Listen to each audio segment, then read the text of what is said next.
ربنا ولا تحملنا ما لا طاقة لنا به واعف عنا واغفر لنا وارحمنا أنت مولانا فانصرنا على القوم الكافرين وانصرنا على القوم المكذبين وانصرنا على القوم المنافقين ربنا لا تجعلنا فتنة للقوم الظالمين ونجنا برحمتك من القوم الكافرين سبحان ربك رب العزة عما يصفون والسلام على المرسلين والحمد لله رب العالمين. أعوذ بالله من الشيطان الرجيم بسم الله الرحمن الرحيم لا خير في كثير من نجواهم إلا من أمر بصدقة أو معروف أو إصلاح بين الناس. ان لوگوں کی اکثر سرگوشیوں میں کوئی خیر نہیں ہے مگر یہ کہ وہ شخص صدقے کا حکم دے یا کسی بھلائی کا حکم دے یا لوگوں کے درمیان اصلاح کرانے کا حکم دے، اور جو شخص یہ کام کرے گا اللہ کو راضی کرنے کے لیے تو عن قریب ہم اس کو اجر عظیم عطا کریں گے، اور جو شخص اللہ کے رسول کی مخالفت کرے بعد اس کے کہ اس کے سامنے ہدایت اور حق بات آ چکی ہے اور مسلمانوں کے راستے کے علاوہ کسی اور راستے پر چلیں تو ہم اس کو چھوڑ دیں گے جس جانب وہ جا رہا ہے، اور ہم اس کو جہنم میں داخل کریں گے اور بہت ہی برا ٹھکانہ ہے۔ کل کی آیت میں دو لفظ تھے، ایک کتاب اور ایک حکمت۔ کتاب سے بتایا تھا مراد اللہ کا کلام ہے، اور حکمت سے مراد اللہ کے نبی صلی اللہ علیہ وسلم کی سنت اور احادیث۔ اس کے بعد اللہ تعالیٰ نے آگے فرمایا تھا وَعَلَّمَكَ مَا لَمْ تَكُنْ تَعْلَمْ، اے نبی اللہ نے آپ کو وہ باتیں سکھائی جو آپ نہیں جانتے تھے۔ ایک طبقہ اللہ کے نبی صلی اللہ علیہ وسلم کے متعلق یہ عقیدہ رکھتا ہے کہ اللہ کے نبی صلی اللہ علیہ وسلم کو ساری باتوں کا علم ہے، یعنی تمام چیزوں کا علم اللہ کے نبی صلی اللہ علیہ وسلم کو ہے۔ حالانکہ یہ عقیدہ درست نہیں ہے، بلکہ اللہ کے نبی صلی اللہ علیہ وسلم کو مستقبل کا بھی انہی باتوں کا صرف علم ہے جو اللہ نے بتائی۔ تو اللہ کے علم کے برابر کسی کا علم نہیں ہو سکتا۔ وہ اللہ کے بعد سب سے بڑا درجہ اللہ کے نبی صلی اللہ علیہ وسلم کا ہے، مگر علم اللہ کے برابر نہیں ہو سکتا، ورنہ تو شرک لازم آیا کہ اللہ کا جتنا علم ہے نعوذ باللہ حضور کا بھی اتنا علم ہے، لہذا یہ عقیدہ درست نہیں ہے۔ ایک عقیدہ یہ ہے۔ دوسرا عقیدہ یہ ہے کہ اللہ کے نبی صلی اللہ علیہ وسلم کے متعلق جہاں ہم یہ تسلیم کرتے ہیں کہ آپ کا علم اللہ کے علم کے برابر نہیں ہے، ساتھ میں ہم یہ بھی مانتے ہیں کہ حضور کے علم کے برابر دنیا میں کسی انسان کا علم نہیں، یعنی تمام انسانوں میں سب سے بڑا ہوا علم اگر کسی کے پاس ہے تو وہ اللہ کے نبی صلی اللہ علیہ وسلم کے پاس ہے، اور یہ ہے اعتدال والا عقیدہ۔ یعنی حضور کا علم عام انسانوں کے برابر نہیں قرار دیتے، بلکہ تمام انسانوں سے بڑھ کر حضور کا علم ہے، مگر ساتھ میں یہ بھی عقیدہ رکھتے ہیں کہ حضور کا علم اللہ کے برابر نہیں، ورنہ شرک لازم آئے گا۔ اور یہی عقیدہ خود اللہ کے نبی صلی اللہ علیہ وسلم نے بتایا، قُلْ لَا أَقُولُ لَكُمْ عِنْدِي خَزَائِنُ اللَّهِ، اے نبی آپ کہہ دیجئے میں نے کہتا کہ اللہ کے سارے خزانے میرے قبضے میں ہیں، وَلَا أَعْلَمُ الْغَيْبِ، اور مجھے غیب کی باتوں کا علم نہیں۔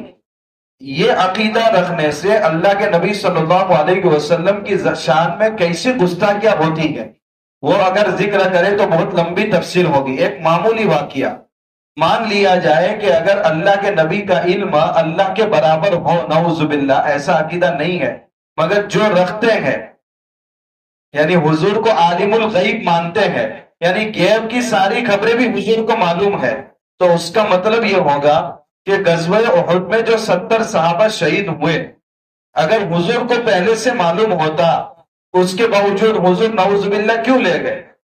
اگر معلوم تھا تو گویا آپ پر یہ الزام عائد ہو سکتا ہے کہ حضور نے اپنے 70 ساتھیوں کو خبر ہوتے ہوئے شہید کروا دیا، حالانکہ یہ اللہ کے نبی صلی اللہ علیہ وسلم کے جانثار ساتھی، حضور کبھی یہ نہیں کر سکتے۔ سب سے بڑا مسئلہ جو سورہ نور میں ہے، آج سورہ نور کی تفسیر ہماری عورتوں کو بتانے کی ضرورت ہے۔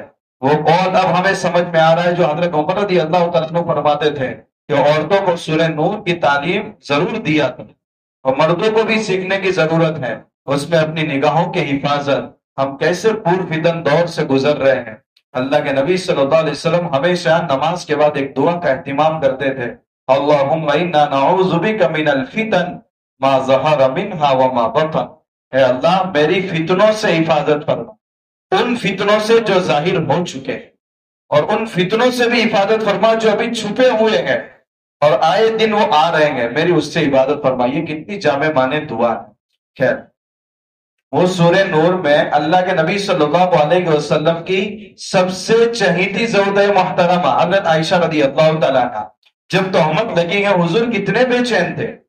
اگر اللہ کے نبی صلی اللہ علیہ وسلم کو غیب کا علم تھا تو پہلے سے حضور اتنا بے چین کیوں ہوئے؟ جب 10 آیتیں اتری، جب حضور کو اطمینان ہوا، معلوم ہوا کہ حضور عالم الغیب نہیں ہے، یعنی آپ کا علم اللہ کے علم کے برابر نہیں ہے، یہ تو شرک ہو گیا۔ تو محبت میں غلو بھی نہیں ہونا چاہیے، ورنہ اللہ کے احکام اور اللہ کے رسول کے احکام خود ٹوٹیں گے اور ان کی باتوں کی مخالفت خود لازم آئیں گے۔ تو اس آیت میں ہے وَعَلَّمَكَ مَا لَمْ تَكُنْ تَعْلَمْ، خود اللہ فرماتے ہیں یا رسول اللہ آپ کو جن باتوں کا علم نہیں تھا وہ ہم نے سکھایا۔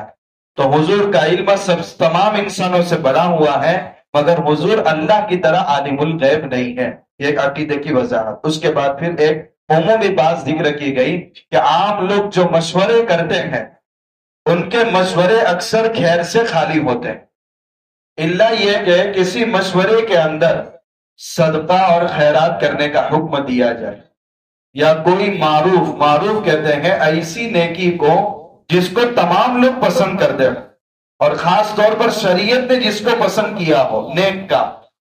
تو جن مشورے کے اندر نیک کام کا حکم دیا جاتا ہے یہ مشورے خیر کے ہوتے ہیں، مگر یہ بہت کم ہوتے ہیں، اکثر مشورے اور میٹنگ یہ خیر کے کاموں سے خالی ہوتی ہے۔ پھر آگے فرمایا او اصلاح بین الناس، ان مشوروں میں یہ طے ہوتا ہو کہ لوگوں کے درمیان رنجشیں دور کی جائے، لوگوں کے درمیان اختلاف کو دور کیا جائے، لوگوں کو آپس میں جوڑ دیا جائے۔ یہ سب سے بڑی فضیلت۔ ایک مرتبہ صحابہ کرام کو اللہ کے نبی صلی اللہ علیہ وسلم نے فرمایا کیا میں تم کو وہ عمل نہ بتاؤں جس کا مرتبہ نماز سے بھی بڑا ہوا، جس کا مرتبہ روزے سے بھی بڑا ہوا ہے، جس کا مرتبہ صدقہ اور خیرات سے بھی بڑا ہوا؟ صحابہ نے کہا یا رسول اللہ کیوں نہیں، وہ کون سا عمل ہے جس کا مرتبہ نماز سے بھی بڑا ہوا ہے؟ فرمایا اصلاح بین الناس، یعنی دو دلوں کو جوڑ دینا۔ یہ اتنا بڑا عمل ہے کہ نماز سے بھی بڑا ہوا عمل ہے، روزے سے بھی بڑا ہوا عمل ہے۔ اس کی فضیلت مطلب یہ ہے کہ نماز روزے کی فضیلت اپنی جگہ پر ہے، کتنی اہمیت نماز کے بارے میں ہے، مگر جو دو بھائیوں کے درمیان رنجش ہو اس کو ختم کرنے کے لیے کوشش کرتا ہے، اس کا یہ عمل نماز سے بھی فضیلت میں بڑھ جاتا ہے۔ اور اللہ خود فرماتے ہیں جو شخص یہ کام کرتا ہے اللہ کو راضی کرنے کے لیے، مقصد اپنا کوئی کام نکالنا نہیں ہوتا بلکہ اللہ کو راضی کرنا ہے، فَسَوْفَ نُؤْتِيهِ أَجْرًا عَظِيمًا، تو عن قریب ہم اس کو اجر عظیم عطا کریں گے۔ اجر عظیم یعنی بہت بڑا اجر، یہ اللہ فرما رہے ہیں بہت بڑا اجر۔ اب اللہ کا بہت بڑا کتنا بڑا ہوگا کل قیامت کے دن ہی اس کا راز کھلے۔ دوسری جگہ اللہ کے نبی صلی اللہ علیہ وسلم نے فرمایا فساد بین الناس الحالکہ، لوگوں کے درمیان فساد اور اختلاف پھیلانا یہ ہلاک کرنے والا ہے، مونڈنے والا ہے، سر کے بالوں کو نہیں تمہاری دینداری کو مونڈنے والا۔ آج دیکھ رہے ہیں ہم دو بھائیوں کا جھگڑا سب کے لیے تماشا بن جاتا ہے، کوئی فکر ہی نہیں ہوتی کہ ان دو دلوں کو ہم جوڑ دیں۔ دو مسلمانوں کے گروپ میں اختلاف ہو گیا مگر کہیں سے یہ کوششیں ہوتی ہوئی نظر نہیں آتی، حالانکہ اتنے اہم فضیلت والے عمل پر ہر شخص کو اپنے حساب سے کوشش کرنی چاہیے، اور آخری کوشش یہ کہ کم سے کم دعا ہونی چاہیے کہ اللہ دلوں کا کنٹرول تیرے قبضے میں، نفرت اور محبت ڈالنا یہ تیرے قبضے قدرت میں ہے۔ جب بندہ تجھے بھول جاتا ہے اور گناہ کرتا ہے تو وہ دل تیرے سے دور ہو جاتا ہے، پھر اس میں نفرتیں پنپتی ہیں۔ تو اس تعلق سے ہمیں کوشش کرنی چاہیے، بلکہ جگہوں جگہوں پر ایسی اصلاحی جماعت ہونی چاہیے کہ لوگ، کیونکہ کبھی کبھی دو بھائی خود مل کر کے یہ مسئلہ حل نہیں کر سکتے، وہ اصلاحی جماعت کے پاس ہی جائیں گے، بھئی ہمارے درمیان یہ مسئلہ ہے یہ حل کرو، ورنہ اسی حالت کے اندر انسان دنیا سے جاتا ہے کہ بھائی بھائی سے بات کرنے کو تیار نہیں۔ کیا ہوگا کل قیامت کے دن؟ ایسا شخص جس نے کسی مسلمان سے 3 دن سے زیادہ قطع تعلق رکھا ہوگا، وہ کبھی وہ جنت کے اندر داخل نہیں ہو. تو مطلب اپنی ایک انانیت کے خاطر ہم اللہ کے اتنے بڑے حکم کو توڑ رہے ہیں. اللہ ہم سب کو اس کی توفیق عطا فرمائے، اور اس پر جو اجر عظیم کے وعدے اللہ نے بیان فرمائے ہیں ان سب کا ہم کو مستحق بنائے. پھر آگے اللہ تعالیٰ فرماتے ہیں جو رسول کی مخالفت کرے، بات اس کے کہ اب پوری بات کھل کر کے اس کے سامنے آ چکی ہے، اسلام کی حقانیت اس کے سامنے آ چکی ہے، اس کے باوجود وہ اللہ کے رسول کے حکم کی مخالفت کر رہا ہے. دوسری بات، مسلمان جماعت کے علاوہ کوئی اور راستہ اختیار کر رہا، یعنی جس بات پر علماء امت کا اجماع ہے، اتفاق ہے، اس کے علاوہ کسی اور راہ پر چل رہا ہے، نولہ ما تول، چھوڑ دیں گے ہم کو، جا. تو کہاں تک جاتا ہے؟ جا. ونصلہ جہنم، اور ہم اس کو جہنم میں داخل کریں گے. اس کا مطلب یہ ہوا کہ جس بات پر اکثریت کا اتفاق ہو، اکثریت میں بھی معتبر لوگ مراد ہیں، ورنہ آج ایسا ہوتا ہے کہ ناحق کے ساتھ زیادہ مجمع ہوتا ہے اور حق کے ساتھ کم مجمع ہوتا ہے. یہ بات ضرور ہے کہ جھوٹ جلدی پھیلتا ہے اور حق جو ہے وہ آہستہ پھیلتا ہے، مگر منزل تک حق ہی پہنچتا ہے. تو اس میں معتبر لوگوں کا اعتبار ہوگا. ایک بات ایسی ہو گئی جس میں اختلاف ہوا، اس میں ایک شخص ایسا ہے معتبر ہے کہ اس کی خبر 100 لوگوں کے برابر مانی جاتی ہے، اور ایک طرف 50 لوگوں کا مجمع ہے مگر بے سکہ لا اعتبار لوگ ہیں. تو پھر یہ نہیں سمجھا جائے گا کہ بھئی یہ بات جو کہہ رہے ہیں اکثریت کا ساتھ دو. تو حق کو دیکھا جائے گا کہ اس وقت علماء امت کا مجمع کس کے ساتھ. معلوم ہوا کہ قرآن بھی دلیل ہے، سنت بھی دلیل ہے، اجماع بھی دلیل ہے. یعنی علماء امت کا کسی مسئلے پر اتفاق ہو جانا یہ بھی اجماع، یہ بھی دلیل ہے، یہ بھی حجت ہے، اور اس کا ثبوت اس سے ہے. امام شافعی رحمۃ اللہ علیہ سے پوچھا گیا کہ اجماع کا ثبوت کہاں سے ہے؟ امام شافعی رحمۃ اللہ علیہ نے فرمایا مجھے تھوڑا وقت دیا جائے.